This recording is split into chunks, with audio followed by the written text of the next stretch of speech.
Wang, bonjour. Bonjour. Vous êtes fondateur de l'ONG Water Inception, une ONG qui vient d'être créée avec un ami nyonnais également. L'objectif, c'est d'acheter un générateur capable de produire 400 litres d'eau par jour. Il y a une campagne de crowdfunding qui a été lancée. 14 000 euros à peu près recueillis jusqu'à présent sur un total de 50 000 euros. Expliquez-nous d'abord ce projet de machine. En quoi est-ce que consiste déjà cette machine ? Alors c'est une machine que j'ai découvert vraiment par hasard en surfant sur des vidéos sur YouTube. Et je suis tombé sur la vidéo de cet inventeur espagnol qui a créé un générateur d'eau qui s'appelle atmosphérique. C'est des machines qui sont capables en fait de condenser l'humidité dans l'air, ainsi infime soit-elle, pour en fait la transformer en eau potable, même dans des conditions très sèches, voire désertiques. Alors quand j'ai vu ça, j'étais un peu sceptique. J'ai quand même fait des recherches, ça m'intéressait vraiment et j'ai appelé l'entreprise en Espagne et ils m'ont dit non, ça existe déjà, c'est pas un prototype. Si vous voulez la voir, venez à Séville. Vu que j'avais pas visité cette ville, je me suis dit d'une pierre deux coups, je vais y aller et j'ai eu l'occasion justement de rencontrer cet inventeur qui m'a amené dans son usine pour montrer justement la production, une machine qui était en marche et en plus, bien sûr, j'ai demandé le test ultime de pouvoir boire l'eau qui venait de cette machine. Il m'avait fait boire de l'eau qui sortait du robinet avant ça, espagnol, et clairement l'eau qui sortait de la machine avait un meilleur goût. Je ne vais pas la comparer à de l'Evian, mais en tout cas, elle avait un goût qui était très neutre, et pour moi, c'était complètement vendu à ce moment-là, et c'est à partir de là que j'ai eu l'idée de trouver une utilisation pour ces machines.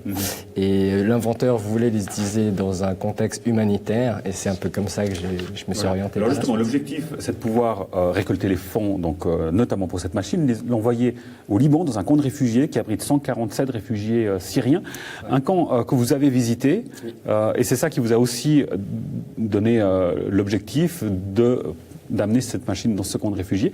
Qu'est-ce que vous y avez trouvé sur place? Qu'est-ce qui vous a frappé? Tout d'abord, les premières choses qu'on a vues, c'était les tentes. C'était des tentes qui étaient fournies par l'Agence des réfugiés des Nations Unies, qui étaient là depuis 3-4 ans. Et c'était des tentes qui étaient vraiment... Enfin, on sentait qu'elles avaient bien agi je veux dire, et c'était vraiment triste de voir qu'ils vivaient dans des conditions où il n'y avait quasiment pas de meubles dans les tentes, c'était juste des coussins. Oui, et là d'ailleurs on voit la machine en question sur les images qui sont diffusées. Ça c'était le 24 mars à Genève, à la gare Cornavin, où les visiteurs ont pu d'ailleurs goûter l'eau de cette machine. Absolument. Quelle a été la réaction des passants?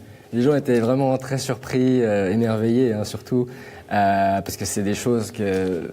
Enfin, on se dit toujours, peut-être que l'eau, elle aura un goût un peu bizarre, etc. Mais non, elle allait très bien.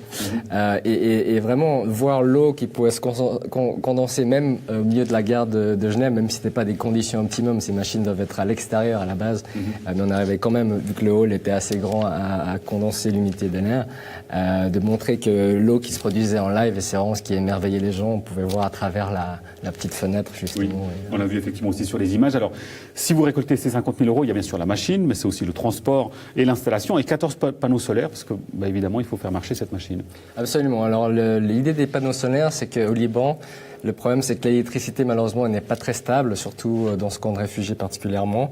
Donc, nous, on voulait amener justement un complément au cas où il y avait des coupures d'électricité pour que la machine puisse quand même tourner, parce que l'eau, c'est extrêmement important. Donc, on ne veut pas qu'il y ait ce genre de situation, et c'est pour ça que il nous faut environ 15 000 euros pour acheter ces panneaux solaires. Donc on va contracter un fournisseur local libanais qui, on espère aussi, nous fera peut-être un petit rabais pour aider les gens sur place. Voilà, et pour être tout à fait complet, on va peut-être redonner les objectifs de votre ONG, donc Water Inception, on l'a bien compris. Donc l'objectif, c'est de sensibiliser les gens à la crise de l'eau, mais surtout de proposer des solutions de manière plus globale. Alors, je l'ai dit, l'ONG est toute récente. L'objectif à long terme, c'est quoi ?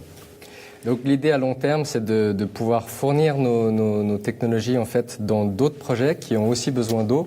Là, on se concentre sur les réfugiés parce que c'est quelque chose que, pour rapidement dire mon background, c'est que mes parents sont arrivés en Suisse en étant réfugiés de la guerre du Vietnam. Donc pour moi, c'est quelque chose qui m'était cher. Mais je vois aussi que par exemple dans des cas où il y a des désastres naturels, où l'infrastructure hydraulique est détruite, on pourrait amener nos machines en quelques jours, les déployer les panneaux solaires et commencer à produire de l'eau ou des endroits où même si par exemple il y a de l'eau autour partout, c'est pas forcément de l'eau qui est potable. Celle-là, elle vient de l'air, elle est directement consommable. Donc c'est des avantages. Et par exemple aussi dans des écoles, on peut imaginer que dans des écoles dans certains pays, les enfants avant d'aller à l'école, ils doivent aller chercher de l'eau, ils doivent marcher pendant des kilomètres pour avoir accès à de l'eau. Alors que là, on pourrait peut-être s'associer avec une autre association qui s'occupe d'une école et là fournir une installation pour que les écoliers puissent obtenir de l'eau potable en allant à l'école et ramener ensuite ça à la maison, par exemple. Co-fondateur de l'ONG Water Inception. Merci beaucoup, bonne continuation. Merci. On va rappeler donc cette campagne de crowdfunding sur le site Indiegogo, près de 14 000 € récoltés sur les 50 000 attendus.